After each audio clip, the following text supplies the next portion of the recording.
నమస్కారం అండి. నా పేరు మధు. మా తమ్ముడి పేరు వచ్చేసి రమేష్. మాది వచ్చి ఆదోని పక్కన పల్లెటూరు. మా తమ్ముడికి గత 2 నెలల కింద 2 కిడ్నీలు ఫెయిల్ అయ్యి డయాలిసిస్ పేషెంట్‌గా బాధపడుతూనే ఉన్నాడు. కొందరు తెలిసిన వాళ్ళు ఇట్లా సిద్ధార్థ్ సార్ గారి దగ్గరికి మెడికవర్ కర్నూలుకి వెళ్ళి కన్సల్ట్ అవ్వమని చెప్తే ఇక్కడ సిద్ధార్థ్ సార్ దగ్గరికి వచ్చేసి కన్సల్ట్ అయినాము. అయిన తర్వాత సిద్ధార్థ్ సార్ వచ్చేసి ఫార్మాలిటీ చెక్ చేసి కిడ్నీ ట్రాన్స్‌ప్లాంటేషన్ ఉంటదమ్మా అనేసి చెప్పాడు.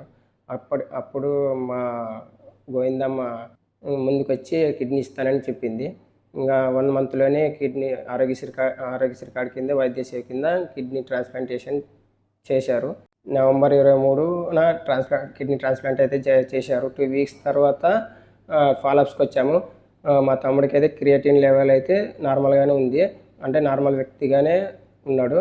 కిడ్నీ ట్రాన్స్‌ప్లాంట్ సక్సెస్ఫుల్‌గా చేసినందుకు అబ్దుల్ సమద్ సార్ గారికి మరియు సిద్ధార్థ్ సార్ గారికి మరియు మెడికవర్ హాస్పిటల్ వారికి నా యొక్క ధన్యవాదాలు తెలుపుతున్నాను.